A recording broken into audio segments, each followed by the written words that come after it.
Produzida pelo pâncreas, a insulina é responsável por levar o açúcar dos alimentos até as células, que precisam dele para gerar energia para o nosso corpo. Nas pessoas diabéticas, o organismo não desenvolve a insulina ou a produz em quantidade muito pequena.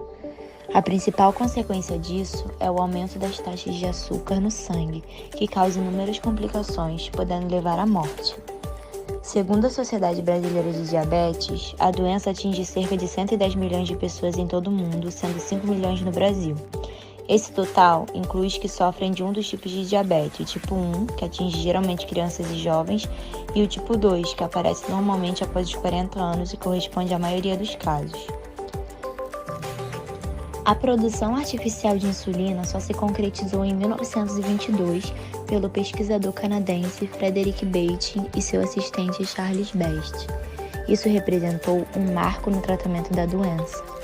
Desde que Frederick, em parceria com Charles, descobriu a insulina em 1921, pacientes diabéticos eram tratados com insulina advindas de animais abatidos.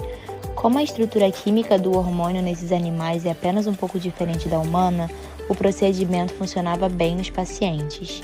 Essa descoberta representou um grande avanço científico, pois até então a única forma de tratamento para o diabetes era uma dieta altamente restritiva, e grande parte dos pacientes não tinha expectativa de vida alta.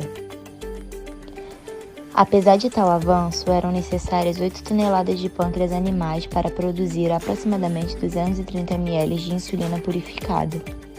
Além disso, apesar da semelhança entre a insulina bovina e suína à insulina humana, sua ligeira diferença causava reações imunológicas em alguns pacientes, que acabavam produzindo anticorpos contra o hormônio, neutralizando sua ação e resultando em respostas inflamatórias nos sítios de injeção. Outra preocupação eram as possíveis complicações a longo prazo, decorrentes da injeção regular de uma substância estranha. Com o passar dos anos, cientistas buscaram melhorias contínuas para a produção de insulina. Em 1936, pesquisadores encontraram uma forma de fazer com que o hormônio fosse liberado gradativamente no sangue, adicionando protamina, uma proteína que demora a ser degradada pelo corpo. Uma injeção durava 36 horas. Outro avanço ocorreu em 1950, quando cientistas produziram um tipo de insulina que agia um pouco mais rápido e não permanecia na corrente sanguínea por tanto tempo. Na década de 70, começaram a produzir uma insulina que mimetiza o trabalho da natural, libera uma pequena quantidade ao longo do dia, com picos que ocorrem durante as refeições. Contudo, apesar de tais pesquisas, o método de produção básico permaneceu o mesmo por décadas. A biotecnologia assume o desafio da insulina, e então, no início da década de 80, a biotecnologia revolucionou a síntese de insulina. Pesquisadores já haviam decodificado a sua estrutura química em meados da década de 50. Logo, encontraram a localização exata do gene da insulina na parte superior do cromossomo 11. Em 1977, utilizando técnicas de engenharia genética, uma equipe de pesquisa havia inserido um gene de hormônio de rato com uma bactéria, que então produziu insulina.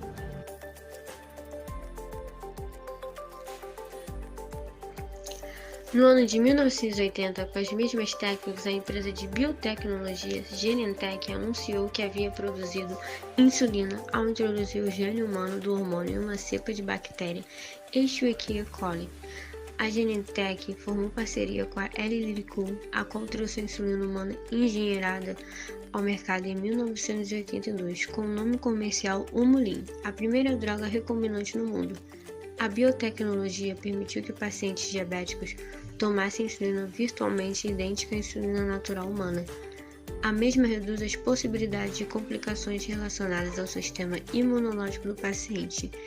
Em alguns estudos químicos e farmacológicos, a insulina humana recombinante provou ser indistinguível da pancreática.